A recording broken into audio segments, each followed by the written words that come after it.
So first I'll just be giving general background on the Alice Ferguson Foundation and our trash initiative, then also evaluation of our current litter prevention campaign. I'll dive in a little bit about trends and facts about millennials that we've done research about, and then I'll be presenting on our original research that we haven't made public yet, so it's very exciting. And finally, giving you a sneak peek on our Millennial Toolkit. So as you heard earlier this morning, Alice Ferguson Foundation's mission is to connect people to the natural world, sustainable agriculture practices, and the cultural heritage of their local watershed through education, stewardship, and advocacy. We have three main programs that we do this through. First is our Hard Barking Farm Environmental Center, then is our Bridging the Watershed, and finally our Trash-Free Potomac Watershed Initiative, which I'll be speaking about today, and what brought everyone here today. So the trash initiative is what you see on the left, moving to the right. So it's clean land, safe water, and healthy lives for the residents in the Potomac watershed. We do this by getting institutions, infrastructures, and policies in place that will create a long-lasting reduction of litter and waste in the watershed.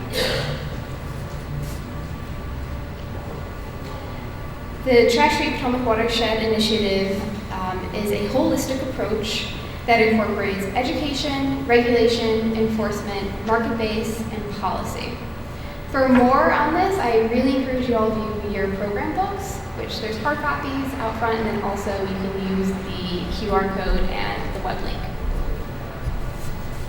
So our regional litter prevention campaign was launched in 2011 to help create this lasting reduction of litter and waste in the Potomac watershed. It's designed to raise public awareness of trash issues and lead citizens to change their behavior and ultimately have a long-lasting reduction of litter in the watershed. So how do we do this? This is through jurisdictional and grassroots community toolkits that include visuals, communication, and community documents. The visuals are posters and web banners and things that you've seen around today and other presentations. Our communication toolkit has talking points and e-blasts and other information like flyers and pamphlets that are out on our table. And finally, our community.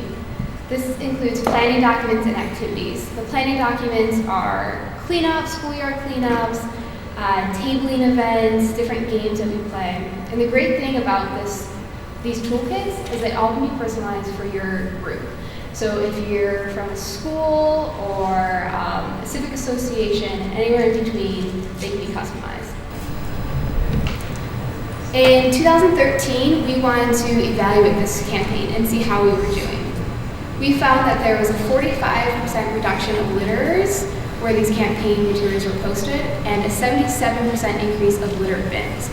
Now, while we were ecstatic by these results and very pleased, we wanted to see where we can do better and who was least affected. So what we found was those in their teens and early 20s, which also fall into the millennial generation. Now, it shows that millennials are most at risk to be litterers. So a little bit background on who millennials are. They are those who are born between 1980 and 2000. They'll be 1/3 of the adult population by 2020 and 75% of the working force.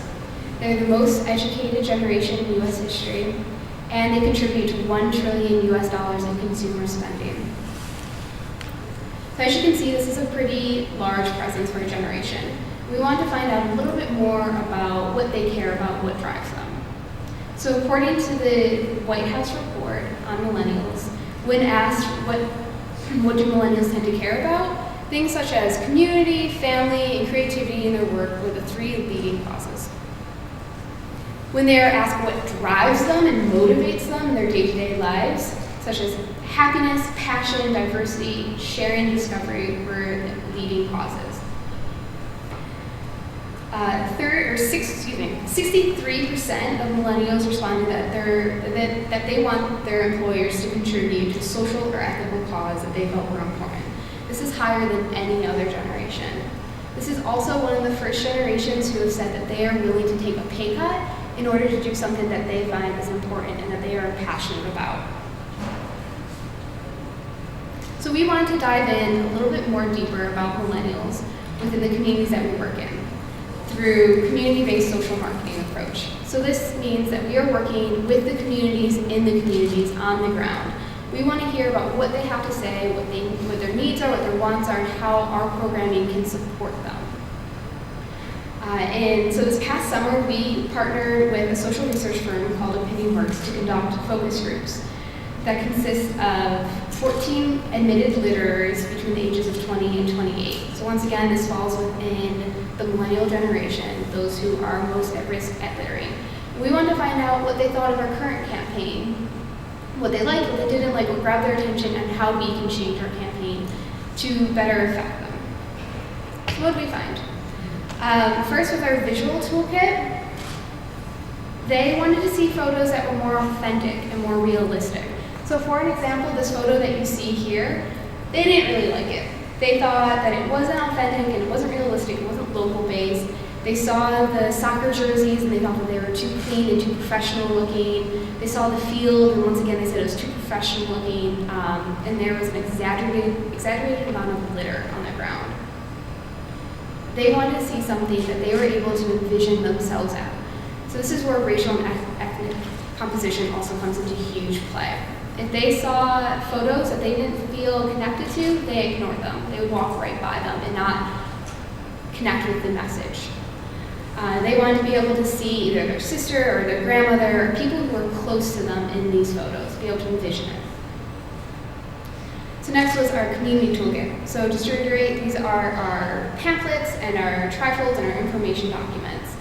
To some, they're way too wordy and it decreases the impact. They would look at them, they're like, this is too much words, nothing jumps out to me that I want to focus on. So we want to reduce that. And how we want to do that is going through factoids.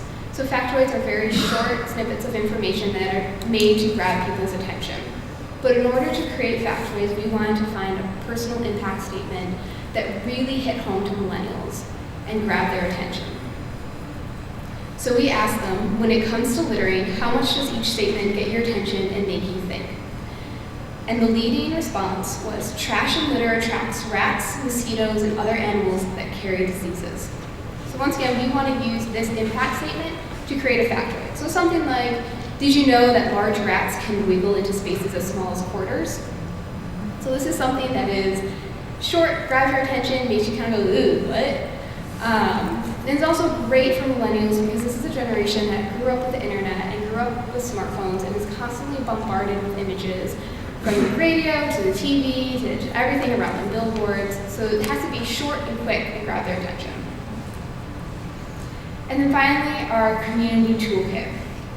The second leading impact statement was litter negatively impacts the way a community looks. The trash surrounding your home reduces its value in damaged areas of business, recreation, and tourism. This once again just speaks to how much pride this generation has in their community and our focus group members within the Rich George's county area. So they suggested that we orient our new campaign to be able to have communities boast their communities and really be proud of them. So for example, we showed them these two photos are on the bottom. The photo on the right, we showed them first, and they're like, that doesn't look like my community, I think that's in DC. And then we showed them the photo on the left, and they're like, well, maybe that is our community. Now, they also said, with these yard signs, which say, your litter hits close to home, take control, take care of your trash, they said that if they were to see these yard signs, it would make them think twice about littering in that area, because it shows a community that takes pride in staying clean.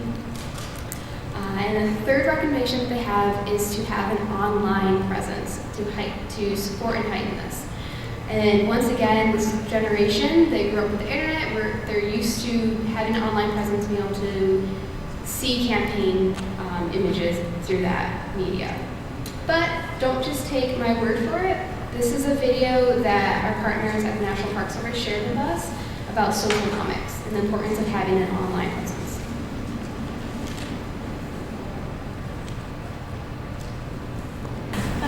So as you can see, a lot of people are online and it's important to have presence online. So we kept this in mind when creating our new campaign toolkit. Other things that we'd like to create, and we're creating right now, are with our local photos, with our new photo campaign. These are going to be hyper-local. So we are taking the pictures in Prince George's County in these communities that we had our focus group. They are going to be realistic, and also, so realistic including a reduction of litter in the photos, so something that's more practical or more realistic scene. And then also our social media strategy. We have recently launched an Instagram account to support our Twitter and our Facebook, which I encourage everyone to follow. We are revising our outreach materials to include factoids. Once again, this is reducing the word count in order to increase impact and grab people's attention. We are creating new interactive games and activities. Another thing that we find through our research that millennials love are playing games and also teaching others. So through these games and activities, they're meant to grab people's attention, have interactive games that have to do with trash and litter and recycling, and then also give them opportunity to take that information that they are learning and share it with their communities and be the leaders in their communities. And finally, we are doing focused outreach. So we are going to be in schools, in after-school programs, in rec centers, in skating rinks, in places that we find that millennials really hang out. And we're going to come to them. We're going to play these games and do our outreach and more education to better reach this generation. These are all under development, and keep an eye out for them. Thank you.